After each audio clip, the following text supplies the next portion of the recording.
साथियों नमस्कार, bee keeping India YouTube channel पर आपका हार्दिक स्वागत है। साथियों आज हम आपको दिखा रहे हैं कि माइग्रेशन के समय पे आपको किस प्रकार से तैयारियां करनी होती हैं जिससे कि आपको मधुमक्खियों को एक जगह से दूसरी जगह शिफ्ट करने में किसी तरह की कोई दिक्कत ना आए।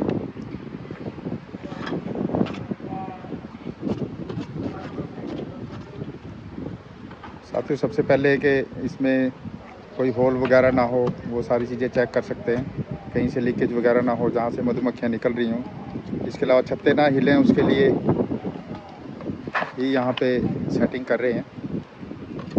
सर आप भी कुछ बताएं, थोड़ा सा बताते रहेंगे तो इसके साथ साथ अच्छा रहेगा। देखिए पहले तो यह है कि अगर हमें सबसे पहले ये देखना है हमारे बॉक्स में कोई भी छत्ता लूज ना रहे, कोई भी बीच का या कहीं भी हम पहले टाइट रखेंगे अपने छत्तों को। उसके बाद उसी हिसाब से हमें वहाँ पे कील भी दे सकते हो आप, अगर आपके वहाँ पैकिंग अगर कुछ और फाउंडेशन फ्रेम दे सकते हैं जैसे, या फिर रेज भी डाल सकते हैं आप। अच्छा। तो दूसरा ऑप्शन ये है कि अगर आप नहीं देना चाहते हो कि अगर आके आपको दिक्कत रहेगी बार बार निकालना, फिर मक्खियों को झाड़ना, ये दिक्कत रहती है, तो उसके बाद आप कील लगा के उसको वहीं पे सेट कर सकते हैं। आगे जाके उस कील को निकाल दीजिए और मक्खी वहीं की वहीं सेट रहेगी। तो ऐसे करने का क्या कारण है सर जी? ऐसे करने से ये है जी, पहली बात एक तो हमारे बॉक्स डैमेज होने से बचेंगे जी। दूसरा ये है कि हमारे फ्रेम बिल्कुल हिलेंगे नहीं, मक्खियाँ बिल्कुल सेफ रहेगी।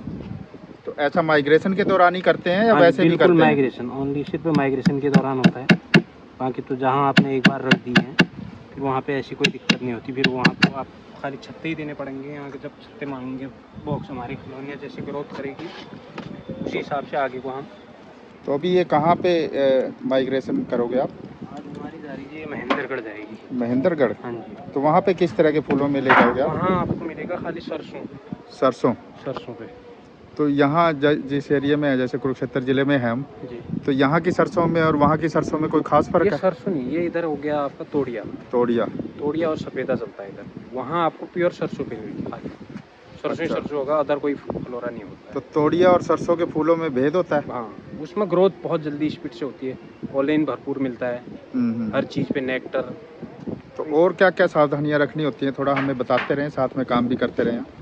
सावधानियाँ जी देखो बहुत सारी सावधानियाँ, बाकी तो क्या है, और जो आपने गाड़ी करते हैं आप हायर हम जी, तो बंदा चला हो मक्खियों में और सही ढंग से चलाए, जंप जैसे हमारे लगते हैं ऑपरेटर वगैरह हो गए, ध्यान से चलाए, तो उससे भी बहुत सावधानियाँ बरतनी पड़ती है। क्योंकि माइग्रेशन ही सबसे बड़ा चैलेंज मानते हैं मेरे ख्याल बी कीपिंग के अंदर। बिल्कुल जी, माइग्रेशन ही होता है जो मेन है इनका, बाकी तो आपको अदर टाइम बाकी तो बैठ रहे हैं, ये बेला ही रहता है। जी जी जी। मेन है माइग्रेशन और एक शहद निकालना। सिर्फ 2 दिन का काम होता है हमारी कॉलोनियों के अंदर। बाकी इसमें जैसे छत्ता लगा हुआ है नीचे, तो ये ओवरलैपिंग की है, वो अगला छत्ता मांग रही है। अब जैसे कि देखिए ना, ये है ओवरलैपिंग मांग रही है, अब ये जी, छत्ता मांग रहा है, तो मैंने वो छत्ता सटा दिया। जी जी। तो उसके बाद वहीं पे कील लगा के उसको सेट कर देंगे। आगे फिर ऐसी फिर वो ग्रोथ करेगी, हमारे बक्स के में बीज बढ़ेगा, तो फिर आगे फिर बढ़ेगी, फिर वहीं पे हम छत्ता देते रहेंगे। हाँ, जी जी। इसे छत्ता देने का, क्योंकि हम बीच में नहीं साइड में ही देना है, बीच में देंगे तो फिर पार्टीशन भी कर देती है कई बार, रात को टेम्परेचर डाउन होता है। दूसरा ठंडा हो गया तो इस वजह से छोड़ देते हैं फैन को।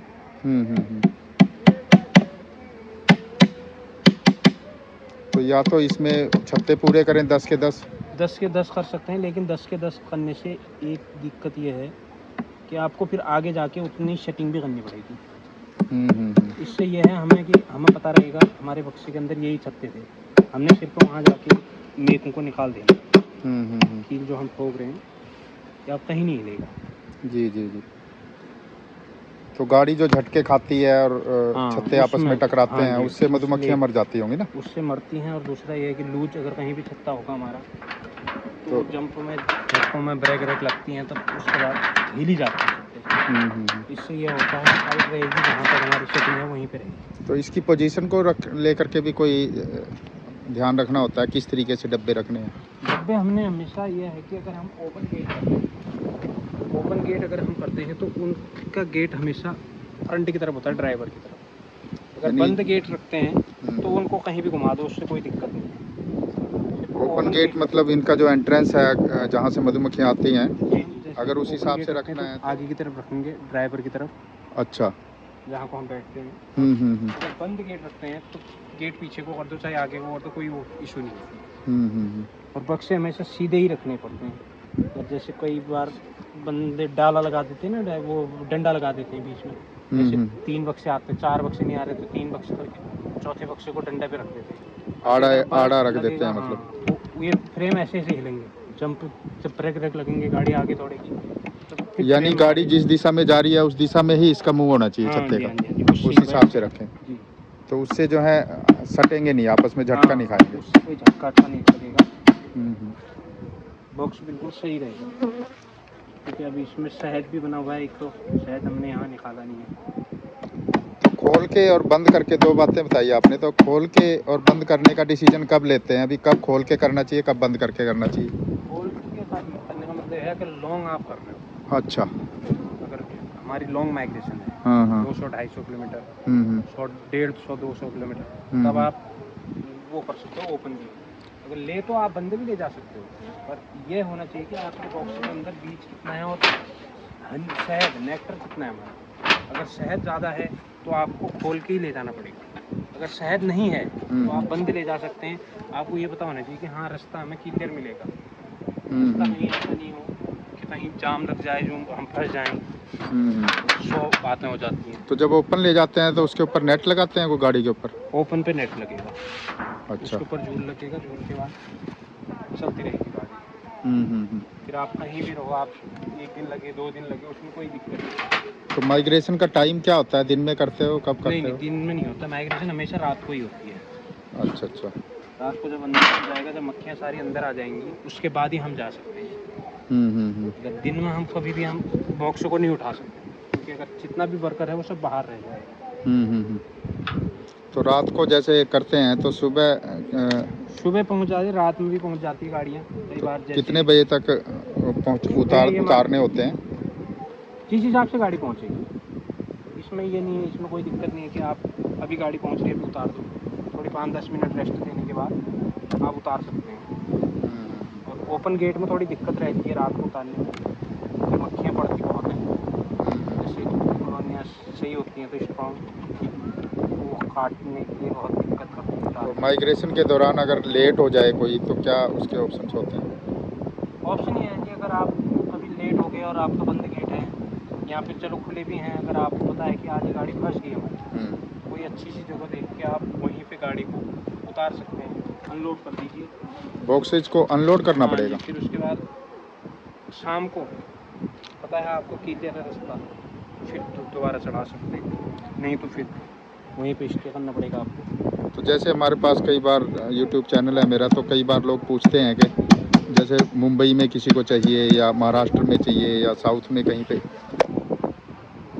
वो चाहिए किसी को कॉलोनियाँ, तो इतनी दूर की माइग्रेशन क्या पॉसिबल होती है? पॉसिबल होती है, हर जगह चली जाती हैं, कहीं भी आप ऑल इंडिया में कितनी दूर कहीं भी ले जा सकते हैं। तो उसके लिए टाइम देना पड़ता है फिर?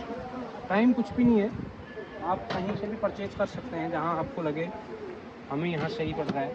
और ज़्यादा दूर से करेंगे तो आप हर चीज़ का है, खर्चा भी है, माइग्रेशन का खर्चा ज़्यादा हो जाएगा? माइग्रेशन का खर्चा ज़्यादा है जी। और दूसरा ये है कि आज की डेट में ट्रांसपोर्ट का भी खर्चा बहुत हो गया है। सबसे मेन जो है ट्रांसपोर्ट का खर्चा हो गया है, तो उसमें बीकी पर आधा बर्बाद उसमें हो चुका है। जितना महंगाई जिस हिसाब से देखी जाए तो रेट कुछ है नहीं, शहद का रेट है नहीं, मक्खियों का रेट हाई है। कोई भी परचेज करना चाहता है तो मक्खियाँ इतनी महंगी है, शहद वही 80, 90, 70, 75, 60 रुपये, इससे ज़्यादा रेट है नहीं शहद। तो ज़्यादा दूरी की माइग्रेशन में ज़रूरी है कि बीच में रेस्ट लिया जाए? ज़्यादा दूर की माइग्रेशन में आप रेस्ट ले सकते हैं, जैसे मान लो या 2 दिन नहीं की- ज़रूरी है? जैसे मान लो रात को चले हम, अगले दिन सुबह भी चल सकते हैं या उसको रेस्ट लेना ज़रूरी है डे में? नहीं, आप जैसे आप चल दिए, अगर चली है तो गाड़ी चलनी ही चाहिए, गाड़ी खड़ी नहीं करनी है हमने कहीं। अच्छा। जब तक हवा लगेगी तब तक सही है। अगर जहाँ भी हमने गाड़ी खड़ी कर दी है, हमारे डैमेज होने के चांसेस बढ़ जाते हैं मधुमक्खी के। अच्छा।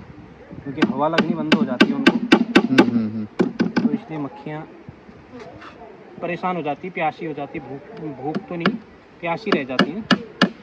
तो आप सबने कभी ऐसी जगह किया है जहाँ पे आपको स्टे करना हो, बीच में पड़ा हो? बहुत बार हुआ है हमारे साथ ऐसा। अच्छा। क्योंकि अब कई बार हम हिमाचल से आए हैं, गाड़ियाँ ख़राब हो जाती है, पहाड़ी हिल एरिया है, तो फिर तो कोई वहाँ ऐसी पे जगह गाड़ी को अनलोड करते हो, फिर वहीं पे उसको अनलोड रेस्ट कर दे देते हो? हाँ कितनी जी। देर का रेस्ट जरूरी होता है वहाँ जैसे पे? हमें पता है कि आज गाड़ी नहीं जाएगी, सुबह हम गाड़ी को खाली करके फिर शाम को दोबारा लोड करेंगे, फिर अच्छा अच्छा। अगले उसी शाम को फिर चल पड़ेंगे। हम्म। ये है, बहुत दिक्कत आती है। ये लगता तो आसान है हर किसी का काम, लेकिन में बहुत ही होता है। तो आप अपना थोड़ा सा परिचय दोगे सर? मेरा नाम जी सुंदर सिंह रावत है जी। मैं उत्तराखंड से बिलोंग करता हूँ, डिस्ट्रिक्ट अल्मोड़ा है मेरा जी। मैं यहाँ IBTC रामनगर में जॉब करता हूँ फिलहाल जी। पहले मैंने अपना भी बी कीपिंग की है। अच्छा जी। और तो जॉब आपकी परमानेंट है यहाँ पे? परमानेंट है जी। अच्छा। क्वीन रीडिंग का काम करता हूँ मैं यहाँ पे, क्वीन रानी मधुमक्खी बनाने का। क्वीन रेयरिंग का? हाँ जी, क्वीन रीडिंग का, जी जी जी। रानी मधुमक्खी बनाते हैं, उसका काम करता हूँ मैं। जी जी। और मेरे को हो गए 15 साल हो गए बी कीपिंग में। तो आपने कोई स्टडी वगैरह की हुई है जैसे यहाँ पे जॉब की? स्टडी तो जी इसमें मैं शुरू में ही जब आया था मैं डाबर कंपनी में था। अच्छा। शुरू में मैंने डाबर कंपनी में किया था, उसके बाद मैं 3-4 साल डाबर कंपनी में किया। तो वहाँ पे क्या काम करते थे आप डाबर कंपनी में? वहाँ भी क्वीन रेयरिंग का ही सीखा मैंने। वहीं अच्छा। से मैंने ट्रेनिंग जो ली सारी वहीं सीखी। उसके बाद मैंने फिर अपना जो अपना किया था। तो डाबर वाले अपना हनी प्रोड्यूस करते हैं? हाँ जी, सब कुछ अपना है उनका। अच्छा। वो मधुमक्खी भी थी उनकी अपनी, वहीं से मैंने सारा काम स्टार्ट किया था, वहीं से सीखा था। उसके बाद मैंने अपना किया, परचेजिंग भी की है मैंने, शहद है खरीदना की चीज़ें। और बहुत से बिक्कीपर ऐसे होंगे जो मेरे को पहचानेंगे, आपके थ्रू भी पहचान जाएंगे, हाँ ये जिसने की थी। जी जी जी। मैंने कम से कम 5-6 साल परचेजिंग भी की है फील्ड में रह के। जी जी। काफ़ी लोगों से परिचय हुआ है हमारा। तो आपने अल्मोड़ा में एपिस मेलिफेरा पे काम किया था या एपिस सराना पे?